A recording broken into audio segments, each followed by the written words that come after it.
எல்லாருக்கும் வணக்கம். நான் உங்களோட ஸ்ரீதர். நம்மளோட வாழ்க்கை ரொம்பவே சுவாரஸ்யமானது.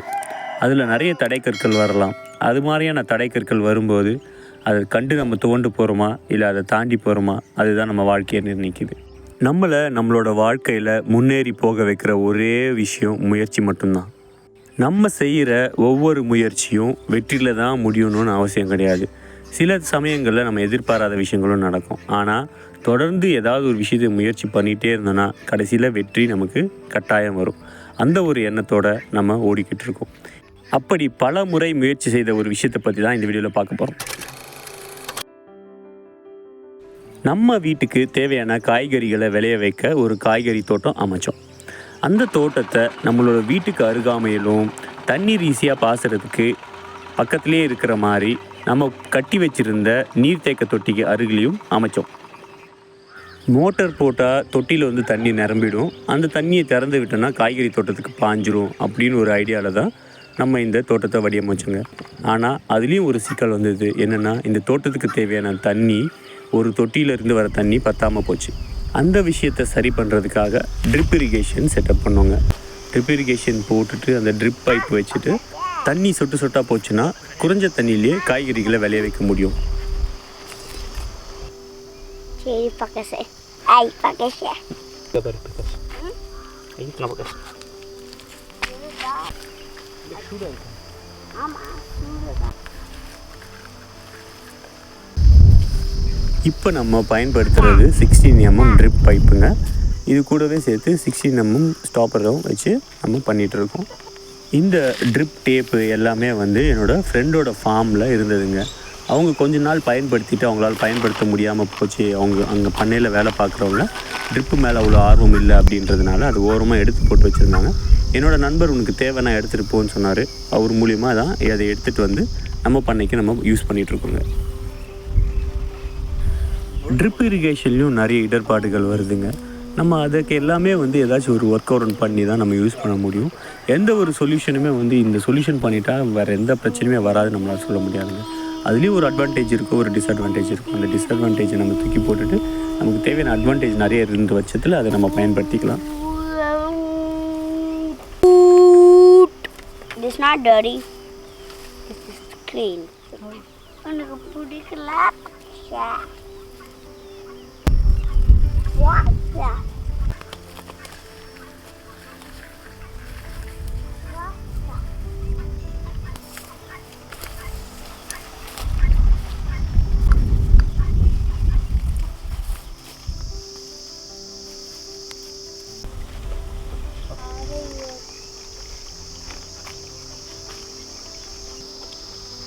Eat blue chocolate chips. Eat.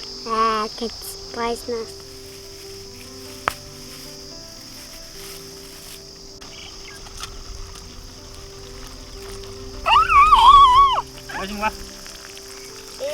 இப்போ பயன்படுத்திகிட்டு இருக்க இந்த இடத்துல ஒரு 3 வருஷமாகவே நாங்கள் வீட்டுக்கு தேவையான காய்கறிகளை வளர வச்சுட்ருக்கோங்க.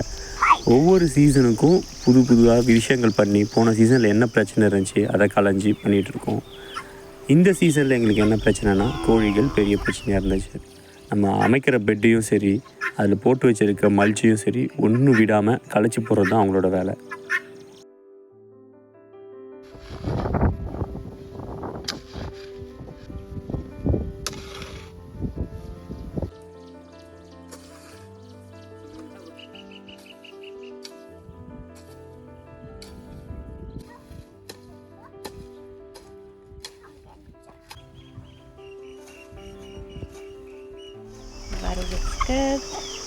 கோழிகள் பொதுவாகவே சீச்சு நம்மளோட கார்டன் பெட்ஸை ரொம்பவே டேமேஜ் பண்ணிடுச்சுங்க. இதோட ப்ராப்ளம் எவ்வளோ சீரியஸ்னால், ஒரு சீசன் ஃபுல்லாகவே எங்களால் காய்கறி எதுவுமே விளைய வைக்க முடியாமல் போச்சு. கோழிகள் என்ன பண்ணுன்னா, நாங்கள் விதை போட்டுட்டு வந்தோன்னா அந்த விதையை சீச்சு விட்டுரும், விதை முளைக்காது. இல்லை நம்ம நாற்று நட்டுட்டு வந்தோன்னா அந்த நாற்றையும் பிடுங்கி ஓரமாக போட்டுரும். ஸோ இந்த மாதிரி விஷயங்களை எப்படா சரி பண்ணலாம் அப்படின்னு யோசிச்சப்போ தான் சரி ஒரு வேலி போடலாம் அப்படின்ட்டு நான் முடிவு பண்ணேன். என்ன மாதிரியான வேலி போடலாம் அப்படின்னு சொல்லிட்டு ஒரு மூங்கில வச்சு நம்ம வேலி போடலாம். அதில் முள் இருக்கும். ஸோ கோழிங்களும் உள்ளே வராது, எதுவுமே உள்ளே வராது. நம்ம அதை ட்ரை பண்ணலாம் அப்படின்னு சொல்லிட்டு ட்ரை பண்ணுவோங்க.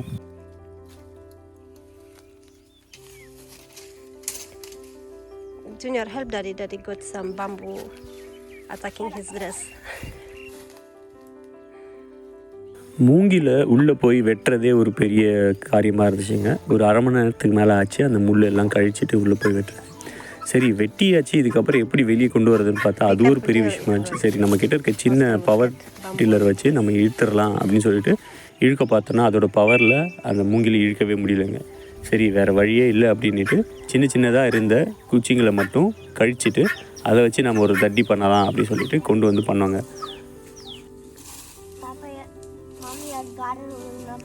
Nice fence. Can you show the fence? Amazing. Amazing. அன்னைக்கு ஒரு அரை நாளைக்கு மேலே செலவு பண்ணி ரொம்ப சின்னதாக தான் என்னால் வேலை செய்ய முடிஞ்சுது. இதை ப்ரொஃபஷ்னலாக செய்கிறவங்க ரொம்ப ஃபாஸ்ட்டாக பண்ணுவாங்க. ஆனால் அது நமக்கு வரல. பழக்க தான் ஒரு சில விஷயங்கள் நம்ம கற்றுக்க முடியும். இது முதல் டைம் பண்ணுறதுனால என்னால் அந்த அளவுக்கு சீக்கிரமாகவும் பண்ண முடியல, இந்த முள்ளையும் வெட்டி பண்ண முடியல. சரி இதை விட்டுட்டு வேறு என்ன பண்ணலாம் அப்படின்னு யோசிச்சப்போ காற்றடிச்சு முருங்கை மரம் உடஞ்சி போச்சு. அந்த முருங்கை மரத்தில் இந்த குச்சியெல்லாம் எடுத்து நட்டு இது ஒரு 5-6 மாதத்தில் ஒரு குச்சி நல்லா வளர்ந்துடும். அதுக்கப்புறம் அதில் நம்ம இந்த மாதிரி மூங்கில வெட்டி கூட அது கட்டிடலாம், இல்லை முள் கூட வெட்டி கட்டிக்கலாம் அப்படின்னு சொல்லிட்டு அந்த ஒரு முடிவு பண்ணி முருங்கை மரத்தை எல்லாமே கிளையை வெட்டி அப்படி நட ஆரம்பிச்சிட்டாங்க. இதுலேயும் என்ன பிரச்சனைனா அந்த முருங்கை கிளைகள் எதுவுமே சரியாக முளைக்கலை. அதனால் அடுத்து வேறு என்ன பண்ணலாம் யோசிச்சப்போ கிழுவை மரங்கள் குச்சிகளை நடலாம், அதுதான் பெஸ்ட்டாக இருக்கும்னு நினச்சி என்னோடய ஃப்ரெண்டோட ஃபார்முக்கு போயிட்டு அவர்கிட்ட கிழுவை குச்சிகளை வாங்கிட்டு வந்தாங்க. இப்போ இந்த வீடியோவில் பார்க்குறவர் என்னோடய இன்னொரு ஃப்ரெண்டு.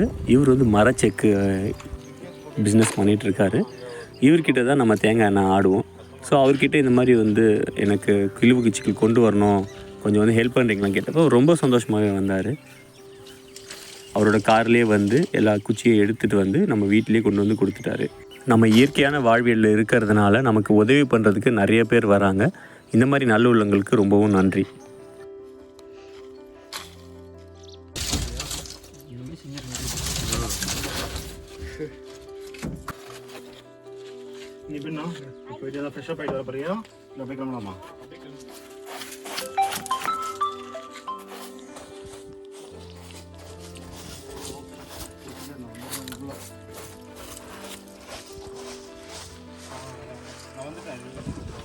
நமக்கு இருக்கிற நெக்ஸ்ட் டாஸ்க்கு அந்த குச்சிகளெல்லாம் நடணும். ஒரு அரை அடி ஆழத்துக்கு 3 இன்ச் அகலத்துக்கு நீட்டாக ஒரு குழி எடுத்துகிட்டு அதில் தான் நான் குச்சி நட போகிறோம். அந்த குச்சிகள் ஆடாமல் அசையாமல் இருக்கிறதுக்காக மூங்கிலோட பத்தையை வெட்டி அதை சப்போர்ட்டுக்காக கட்டிட்டோன்னா அழகான வேலி சீக்கிரமாகவே ரெடி ஆகிடும். இந்த குச்சிகள் ஒரு 2 அடி 3 அடி ஒசரத்தில் இருந்ததுனால வேலி உடனே தெரியாது. இதுவே நம்ம 6 அடி குச்சிகளாக இருந்துச்சுன்னா வேலி ஒரே நாளில் ரெடி ஆகிடுங்க. அதே போல் குச்சிகளை 2 இன்ச் 3 இன்ச்சு கேப்பில் நம்ம வச்சோன்னா அதுக்குள்ளே எந்த விஷயமே போக முடியாமல் இருக்கும். Car, what do you have on your legs? On your feet? New chapel I created. நம்ம இந்த குச்சிகளை காரில் கொண்டு வர முடியாத ஒரு காரணத்தினால கொஞ்சம் சின்னதாக கட் பண்ணி தான் கொண்டு வந்தோங்க.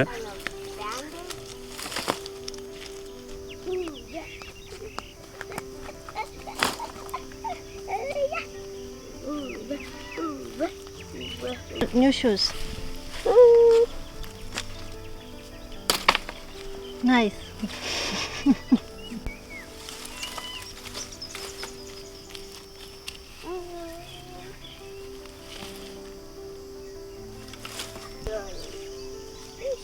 கோழி வேலிக்கு நடுவில் இருக்க சந்தில் பூந்து போகக்கூடாதுன்றதுக்காக கொஞ்சம் அடர்த்தியாகவே நெருக்கமாக வச்சு காட்டிக்கிட்டு இருந்தோங்க.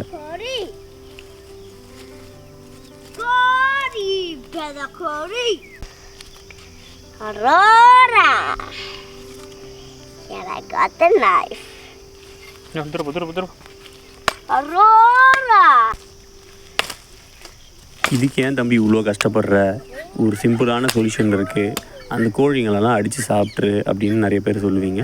நான் அதையும் ட்ரை பண்ணேங்க. கோழிகள் வேண்டான்னு சொல்லிவிட்டு ஒரு 2 வருஷத்துக்கு முன்னாடி எல்லா கோழிகளையும் பிரியாணி பண்ணி சாப்பிட்டுட்டு காய்கறிகள் மட்டும் விளைய வச்சுட்ருந்தோம். ஆனால் ஒரு 3 மாதம் கழித்து ஒரு சப்ஸ்கிரைபர் இல்லை நீங்கள் கட்டாயமாக கோழி வச்சுக்கோங்கன்னு சொல்லிவிட்டு ரொம்ப பாசமாக ஒரு 3 கோழி குஞ்சு கொண்டு கொடுத்துட்டாங்க.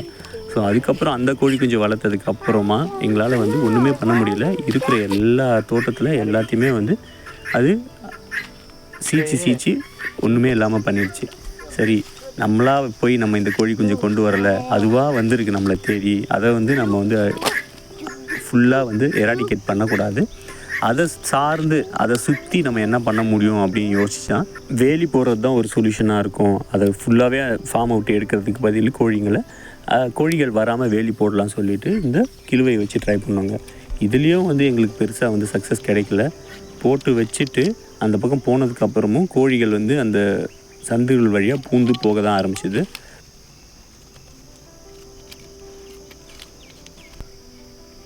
கோழிகள் நம்மளோட தோட்டத்தில் வளர்கிற காய்கறிகளையோ இல்லை பழங்களையோ சேதப்படுத்துச்சுன்னா பெரிய விஷயமா எடுத்துக்க மாட்டேன். ஏன்னா 10 செடியை வைக்கிற இடத்துல 20 செடி வச்சோன்னா கோழிகளுக்கும் கிடைக்கும், நம்மளுக்கும் கிடைக்கும்னு போயிடலாம்.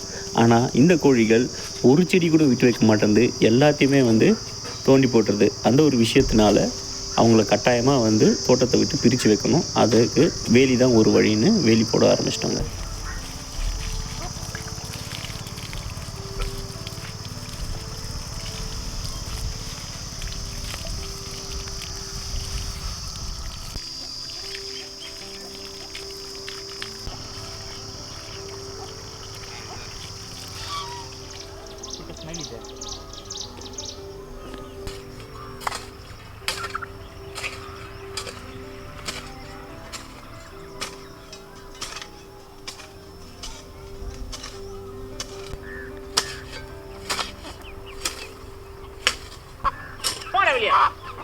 See how they came even in.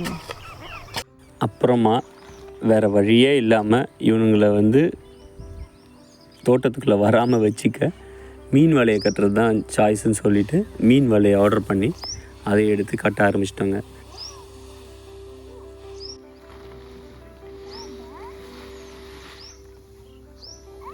இந்த மீன் வலையில் நான் ஃபேஸ் பண்ண இஷ்யூஸ் என்னென்னா, ஒரு 1.5 வருஷம் 2 வருஷம் கழித்து அந்த வலை வந்து இத்து போய் அங்கங்கே ஓட்டையாக விழுந்துருங்க.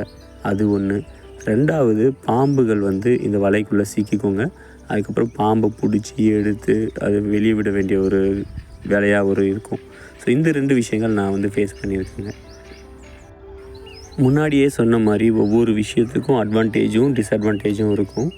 எங்களுக்கு வந்து கோழியை இந்த தோட்டத்தை விட்டு வெளியேற்றதுக்கு வேறு பெருசாக வழி தெரியல. அதனால் வந்து இது அட்வான்டேஜ் எங்களுக்கு ஓகே, அதில் இருக்க டிஸ்அட்வான்டேஜை நம்ம சகிச்சுக்கலாம் அப்படின்னு முடிவெடுத்து பண்ணிகிட்ருக்கோம். இந்த வீடியோவில் இப்போ நீங்கள் பார்க்குறீங்க கிழுவை செடிகள் எல்லாமே வந்து தழைப்பு கொடுத்து வளர்ந்துருச்சு. அந்த கிழுவை செடிகள் மேலேயே வந்து சொரக்காய் கொடியும் படர்ந்து நல்லா வந்துட்டுருக்கு. இந்த வீடியோவில் நீங்கள் பார்க்குற காட்சிகள் எல்லாமே வந்து ஒரே நாளில் படமாக்கப்பட்டது இல்லை. ஒரு வருஷம் 1.5 வருஷம் கேப்பில் நடந்த விஷயங்களை நம்ம எடுத்து சேகரித்து அதை வந்து ஒரு தொகுப்பாக்கி உங்களுக்கு வந்து கொடுத்துட்ருக்கோம். ஸோ இந்த ஒரு விஷயத்தினால தான் எங்களால் வீடியோ வந்து உடனே போட முடிய மாட்டேங்குது. ஒவ்வொரு விஷயமும் நம்ம பண்ணுறதுக்கு நேரம் எடுக்குது. அதை எடுத்து சேகரித்து அதை ஒரு தொகுப்பாக்கி போடுறதுக்கு டைம் ஆகுது. அதனால் சப்ஸ்கிரைபர்ஸ் கிட்ட கொஞ்சம் சாரி கேட்டுக்கிறோம், ரெகுலராக போட முடிய மாட்டேங்குது.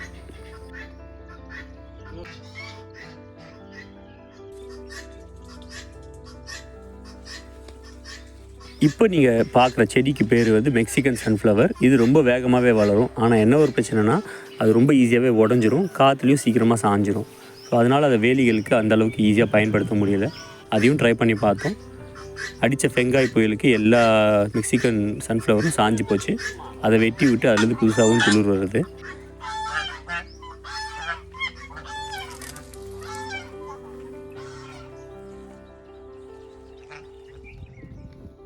கோழிகளை வெளியே விடாமல் கூண்டுலேயே வச்சு வளர்க்குறது இன்னொரு ஆப்ஷன். அதையும் ட்ரை பண்ணியிருக்கோம். கோழிகள் வந்து வளர்ச்சி வந்து தடைப்படுது. இன்னொன்று, கோழிகளுக்கு நோய் எதிர்ப்பு சக்தி ரொம்ப கம்மியாக இருக்கிறதுனால ஈஸியாக வந்து நோய் அட்டாக் ஆகி இறந்து போகிறதுக்கு நிறைய வாய்ப்பாக இருக்குது. அந்த ஒரு விஷயத்தினால நாங்கள் கோழிகளை அடைச்சி வைக்கிறதில்ல, வெளியே தான் விடுறோம். ஸோ இந்த ஃபென்ஸு எங்களுக்கு இந்த வாட்டி கோழிகள் கிட்டேருந்து எங்களோட காய்கறிகளை காப்பாற்றும் நம்புகிறோம்.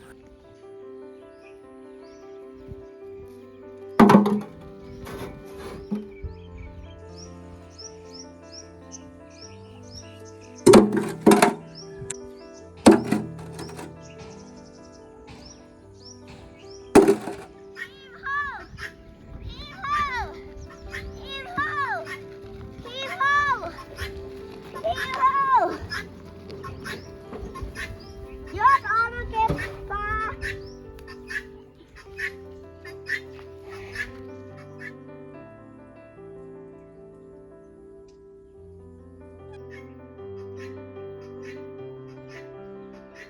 இந்த வேலி எங்களோட காய்கறிகளை கோழிகள்கிட்ட இருந்து காப்பாத்துச்சா இல்லையான்னு அடுத்தடுத்து வரப்போகிற வீடியோவில் நாங்கள் உங்களுக்கு சொல்கிறோம்.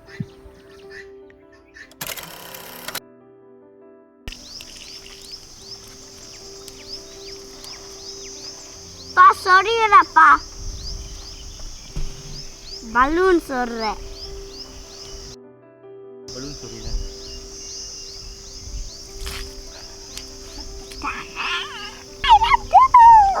I can water mommy's plants now.